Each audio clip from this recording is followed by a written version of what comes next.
Good morning বন্ধুরা, good morning from Kalimpong.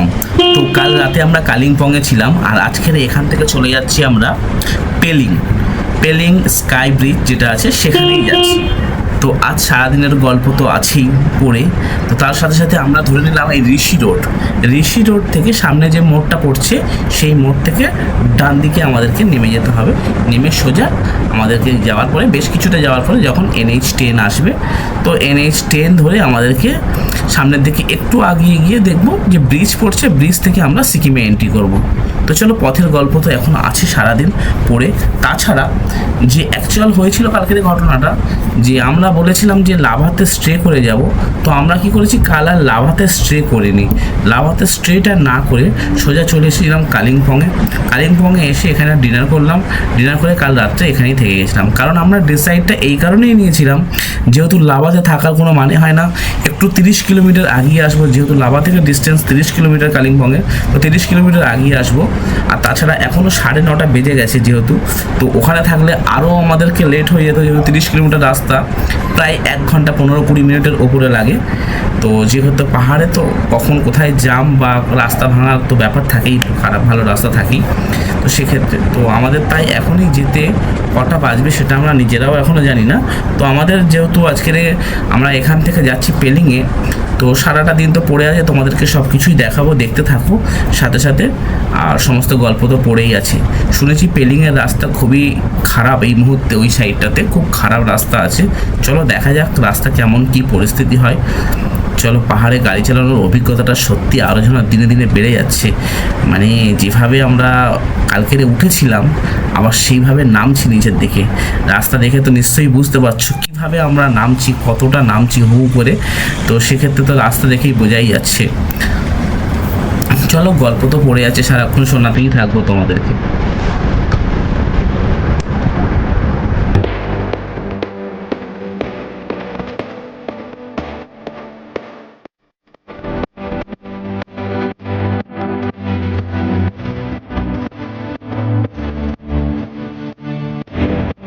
তো বন্ধুরা, এই হলো কালিম্পং গেট, আর কালিম্পং গেট থেকে আমরা ডান দিকে নিয়ে নিচ্ছি NH10। তো NH10 ধরে এখান থেকে সোজা 3 কিলোমিটার সামনের দিকে আরো আগাতে হবে। আগানোর পরে বাঁ দিকে একটা ব্রিজ চলে যাচ্ছে, যেটা তিস্তা পার করে ওইদিকে দিচ্ছে, ওখান থেকে স্টার্টিং হবে সিকিম। তা চলো তোমাদের দেখাচ্ছি। তো বন্ধুরা, NH10 তো বেশ খারাপ দেখতে পাচ্ছি, রাস্তার অবস্থা কিন্তু একটু খারাপ। সেই এখন স্টার্টিং হলো, রাস্তাটা খুবই খারাপ, মনে হচ্ছে ল্যান্ডস্লাইড হয়েছিল যার কারণে রাস্তাটা খারাপ। তাছাড়া রাস্তা কিন্তু অনেকটাই চড়ো, পাশে কিন্তু তিস্তা নদী, বেশ আর প্রচণ্ড ধুলো উঠছে। সে যাই হোক, অসুবিধা তো নেই, ধুলো উঠছে উড়ুক, আমাদের সামনে ল্যান্ডস্লাইড না হলেই আমাদের ভালো। কারণ পাহাড়ের রাস্তায় তো আর বলা যায় না যখন তখন ল্যান্ডস্লাইড হয়ে যায়, যখন তখন রাস্তা ভেঙে পড়ে যাচ্ছে পাহাড়ের রাস্তায় এরকমভাবে। বাপরে, যখন আমি নর্থ সিকিম গিয়েছিলাম হঠাৎ পাহাড় ভেঙে পড়ে গেল, দাঁড়িয়ে যাও, 3 ঘন্টা দাঁড়িয়ে আছি। এইভাবেই পাহাড়ে চলতে হয়। আপনারাও যারা আসবেন তারা, আপনাদের সাথেও এরকম ধরনের ঘটনা ঘটতেই পারে। তো ধুলো উঠছে দেখো, প্রচণ্ড ধুলো, বাপরে, পুরো একদম গাড়ি পুরো ফুল নোংরা হয়ে যাচ্ছে। খুব প্রচণ্ড ধুলোর কারণে পুরো গাড়ি তো মনে হয় বেকার হয়ে যাচ্ছে, কিছু করারও নেই। আর তাছাড়া আমরা দেখতে দেখতে তো চলেই এসেছি, দেখতে পাচ্ছি এই যে সামনে যে ব্রিজটা দেখতে পাচ্ছ, এই যে সামনে ব্রিজটা উপর থেকে গেছে, এই ব্রিজটাই চলে যাচ্ছে সিকিমটা ওই পাশে, ঠিক নদীর এই পাশে। যেমন আমরা ওয়েস্ট বেঙ্গলে আছি, ঠিক ব্রিজের ওই পাশটা হচ্ছে সিকিম। তো আমরা এখান থেকে কি করব, সোজা ডান দিক নিয়ে নেবো। এই যে সামনে একটা মোড় পড়বে দেখো, এই মোড় থেকে ডান দিক নেব, ডান দিক নিয়ে ব্রিজ হয়ে আমরা সিকিমে ঢুকবো। আর এই ঢুকে গেলাম আমাদের রাইট সাইডে, এই ঢুকলাম রাইট সাইড। আর এই রাইট সাইডে নেওয়ার পরেই পড়বে একটা চেকপোস্ট, কিন্তু চেকপোস্টে কি চেকিং হয় মনে তো হচ্ছে না। দেখি সামনের দিকে আগিয়ে যাওয়া যাক, তবেই বুঝতে পারবো। আর রাস্তা বেশ খারাপ রয়েছে, ক্যামেরা কেমন নড়ছে বুঝতেই তো পারছো, তার সাথে সাথে মনে হয় ফুটেজও ভালোই নড়ছে। আর দেখতেই পাচ্ছ সামনের চেকপোস্ট, সামনের চেকপোস্টে এখানে মনে হয় কিছু বলবে না, দেখি কই কিছু বলবেন? না, এখানে তো কিছুই বলছে না। চললাম সোজা আমরা হু হু করে সামনের দিকে একটু আগিয়ে যাই, দেখি সামনে, দেখি ওই পাশে গেটে কিছু বলে কি না। আর এটাই হলো সিকিমের প্রথম যাওয়ার ব্রিজ, মানে সিকিম এন্ট্রি করতে গেলে এই ব্রিজ ধরেই এন্ট্রি করতে হয়। আর দ্বিতীয়তম আছে র্যাম্পো, সামনের দিকে আগাতে হবে আরও প্রায় 14-15 কিলোমিটার সামনের দিকে আগালে তবে আসবে র্যাম্পো, র্যাম্পোতে এন্ট্রি করা যাবে। আর এই হচ্ছে আমাদের সিকিম, ঢুকে গেলাম। এইটা হচ্ছে সিকিমে এন্ট্রি হয়ে গেল, ওয়েলকাম টু সিকিম। আর এই হচ্ছে চেকপোস্ট, চেকপোস্টে কেউ জিজ্ঞাসাও করলো না, কিছু করলো না, আমরাও আগিয়ে চললাম। আর বাঁদিকে ঘুরতেই মতো দেখতেই তো পাচ্ছ একদম সিকিম ওয়েলকাম জানাচ্ছে, কত সুন্দর। সামনে একটা পেট্রোল পাম্প আছে, কোনো দরকার নেই, চলো আমাদের এখানে কিছু লাগবে না, সোজা সামনের দিকে আগাতে থাকি আমরা। বন্ধুরা, আপনারা ভাবছেন যে পেট্রোল পাম্পে ঢুকলাম, পেট্রোল নিলাম না, বেরিয়ে আসছি। অ্যাকচুয়াল আমরা পাওয়ার ভরছি, সেই প্রথম থেকেই পাওয়ার ভরে যাচ্ছি। তাই জন্য ভাবলাম পেট্রোল পাম্পে ঢুকে জিজ্ঞাসা করলাম, বলছে পাওয়ার নেই, এখানে পাওয়ার নেই। তো আপনারা আগিয়ে যান, সামনে পেট্রোল পাম্পে হয়তো পেতে পারেন। তো দেখি সামনে আমাদের যেহেতু গাড়ি এখনও যা পেট্রোল রয়েছে, পেলিং ঘুরে চলে আসতে পারবো, এতটা পেট্রোল গাড়িতে আছে। কিন্তু যেহেতু পাহাড়ি এলাকাতে এসেছি, কোথায় কি পেট্রোল পাম্প আছে সেটা তো জানা সম্ভব নয়। তো সেই কারণে আমরা ভাবছিলাম আগে থেকে একটু পেট্রোলটা ভরিয়ে নিই। তো সেই কারণে যেহেতু এখানে পাওয়ার নেই বললে আমরা বললাম তার ভরার দরকার নেই, যেখানে পাওয়ার পাবো সেখান থেকেই ভরে নেবো। এই বলে আগের দিকে আমরা এগিয়ে যাই। আর সিকিমে তো এন্ট্রি করে গেছি। আর তাছাড়া দেখতে তো সিকিমের রাস্তা বেশ কিন্তু চওড়া, অন্যান্য এর থেকে কিন্তু সিকিমের রাস্তাটা বেশ ভালোই চওড়া রয়েছে। আর বাঁদিকে তিস্তা নদী বয়ে যাচ্ছে, কত ব্রিজ পার করে করে চলে যাচ্ছি পারস্পরিক।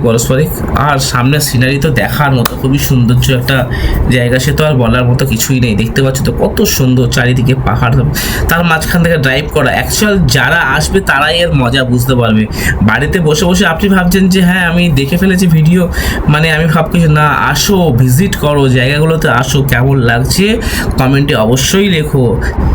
তো বন্ধুরা, এই যে জায়গাটা দেখতে পাচ্ছেন এটি হচ্ছে নেয়া বাজার, সিকিমেরই মধ্যে পড়ছে নেয়া বাজার।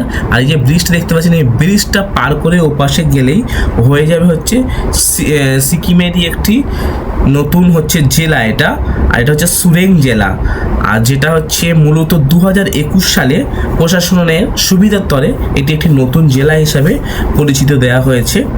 তো এখানে আপনার ঘোরার মতো বেশ ভালো ভালো কিছু জায়গা রয়েছে, যেমন সুন্দরী ভিউ পয়েন্ট, আফগানি চা বাগান, নদীয়ার পাহাড়ে ঘেরা ট্রেকিং রোড। আর এখানের প্রকৃতি খুব শান্ত ও দারুণ পরিবেশ। সিকিমের অন্যতম আফগানি ফার্ম হিসাবে এখানকার জায়গায় পরিচিত পায়। তো অবশ্য আপনারা এখানে আসুন, জায়গাগুলো দেখুন, ভিজিট করুন। আর এখানকার ভাষা তো সবাই জানেন, যেহেতু নেপালি ভাষা চলে এখানে, লেপচা চলে, ভুটানি সহ আরও জনগোষ্ঠীর মানুষরা এখানে বসবাসও করে। তো আসুন আপনারাও ঘুরুন, কেমন লাগছে অবশ্যই কমেন্ট বক্সে বলবেন।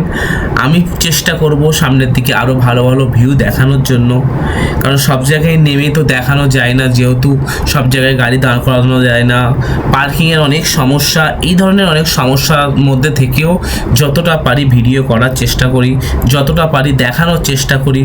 তো আপনারা যারা যারা আসবেন প্রত্যেকে দেখুন আমার ভিডিওটি, ভালো লাগলে অবশ্যই লাইক করুন। আর তাছাড়া হচ্ছে আমার ভিডিও দেখে যদি ভালো লাগে থাকে তাহলে একটা করে সাবস্ক্রাইবও করবেন। তো চলুন সামনের দিকে এগিয়ে যাওয়া যাক আর দেখুন কেমন লাগে।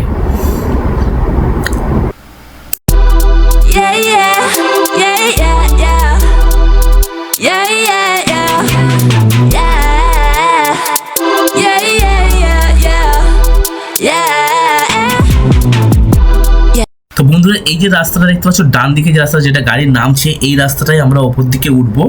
আর এটা প্রচণ্ড চড়াই রাস্তা, গাড়ি যদি একবার দাঁড়িয়ে যায় তোলা খুবই মুশকিল ব্যাপার, প্রচণ্ড চড়াই। দেখতেই পাবে যত গোপ্রোতে যতটুকু বোঝা যাচ্ছে দেখানোর চেষ্টা করছি, আপনারা দেখুন যে কতটা চড়াই রাস্তা।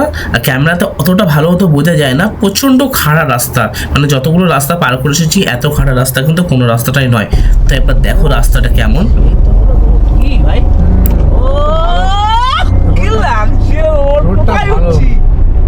In 200 meters, turn right onto National Highway 510. National হাইওয়েটা এই হচ্ছে Take the next right onto National Highway 510.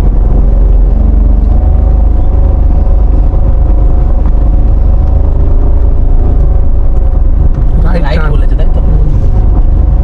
এটা ন্যাশনাল হাইওয়ে, এইটা হ্যাঁ এইটা ন্যাশনাল হাইওয়ে, ওইটা না।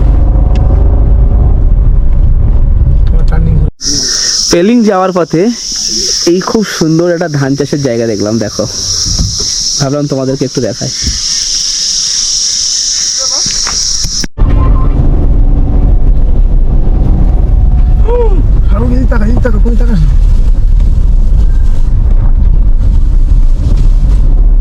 কন্ট্রোল এসে গেছে আমার। ড্রাইভারি করতে পারবি? অফরোডিং কার বলে নাও, দেখো এবার। বাবারে, রাস্তার হাল খুবই খারাপ।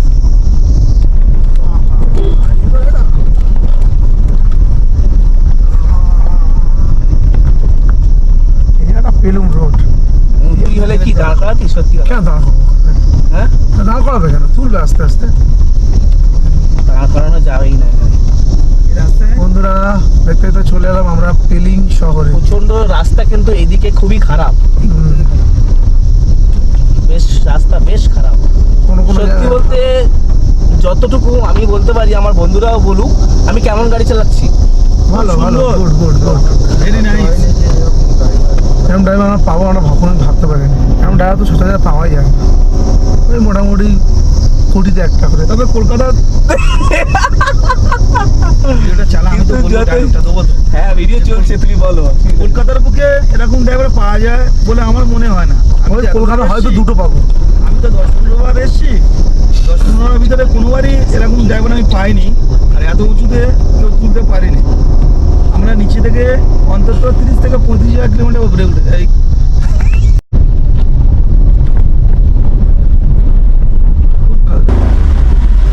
এই যাবো নি?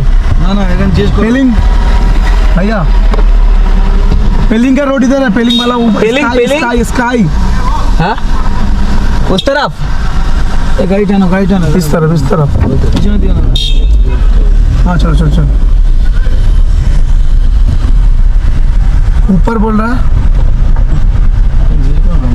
पेलिंग। पेलिंग वाला रोड, पेलिंग मतलब वही स्काई। चलो चलो। তো এবারে আমরা পেলিং শহর পেরিয়ে স্কাই ওয়ার্কের দিকে যাচ্ছি। মোটামুটি পেলিং শহরটা অনেকটাই বেশ, খুব একটা বড় না, মোটামুটি পার করলাম। পার করে এবার স্কাই ওয়ার্কের দিকে যাব। खाली তো একটা খুব ভালো কাজ করেছিলাম আমরা, যেহেতু মাঝখান থেকে একটু পেট্রোল ভরিয়ে নিয়েছিলাম, কারণ আমরা পাওয়ার পাচ্ছিলাম না, যার জন্য মনে হয়েছিল যে আমরা পাওয়ারই ভরবো বলে ভরছিলাম না। তো পরে দেখলাম যে না, একটু ভরেই নিই, যদি অসুবিধা হয়। তো যা দেখছি রোডটা অনেকটাই বেশি, তো আমরা ভরে নিয়ে খুব ভালো কাজ করেছি, কারণ রিস্ক নেওয়া যাবে না পাহাড়ে। এই বাপরে, আমরা বুঝতে পারছো কি জানি না, মনে হচ্ছে যেন চাঁদে নয় স্বর্গের যাত্রা করছি আমরা। সত্যি सर्ग यात्रा। আরো আরো ঢাল আছে, হর্ন মেরে দাও, গাড়ি আসছে। বাপরে বাপ, ঢালটাকে নিতে হবে আমাদের।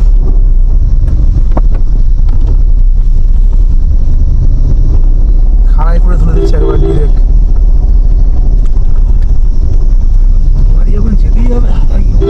না, খাড়াই করে উঠছে তো, কিছু করার নেই। এটা একদম শর্টকাট তুলছে, ছোট পাহাড় এটা। প্লিজ চুপ।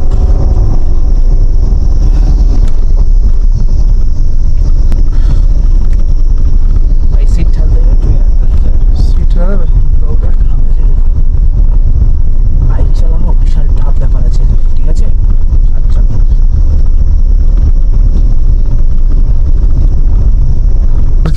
চলে আসছে বাইরে, জেনে না একবার। বন্ধুরা, আমরা এই চলে এসেছি দ্য স্কাই ওয়াক। দেখতে পাচ্ছ পেলিং এর শেষ একদম। অনেক কষ্ট করে এগোলাম আমরা, খুব খারাপ রাস্তা ছিল, সেই রাস্তাগুলো আমরা অতিক্রম করে এলাম। দেখে নাও ভিউটা। আপাতত গাড়ি থেকে নামিনি, এবারে নামবো। দেখতে পাচ্ছ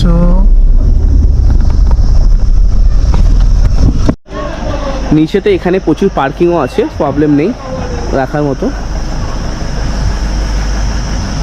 আর তারপরে সিঁড়ি থেকে উপরে যাই, দেখি কি কি প্রসেস আছে। ফার্স্ট কাউন্টারে টিকিট কাটতে হবে। কি রে ছায়া, ওই 100 টাকা বুঝো না? 100 টাকা বললাম। টাকা তুই দে, আমাকে টাকা নেই, ফালতু ব্যবহার। তুই বাড়ি বাড়ি না বেড়েছিস কেন না নিয়ে? বলছি 4 জনের 100 টাকা। তো এখানে 4টে টিকিট 400 টাকা নিল।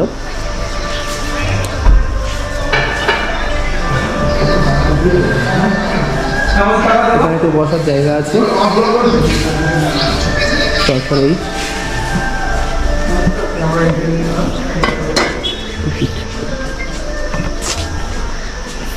তো এখানে বলে দিল যে গ্লাসে ওঠার সময় জুতো খুলে উঠতে হবে, কারণ এখানে সব গ্লাসের ব্রিজ করা আছে।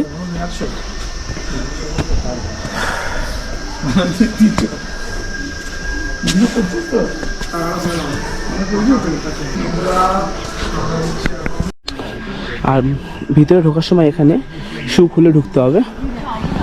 আর এই সামনে বুদ্ধা টেম্পল।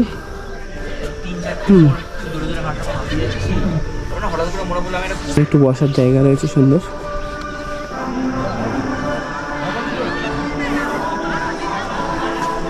এখন আমরা পা দিচ্ছি গ্লাসের ওপরে একদম। ও দেখো,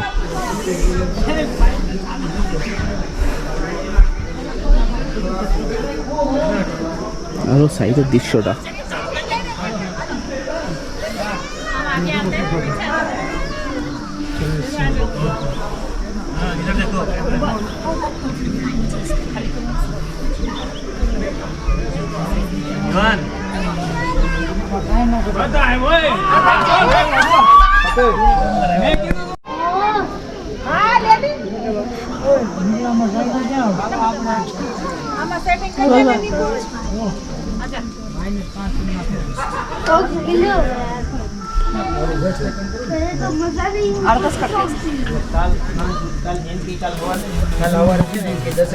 কেমন লাগছে বলো? পেলিং, আপনাদের পেলিংও করানো হয়ে গেল তাহলে।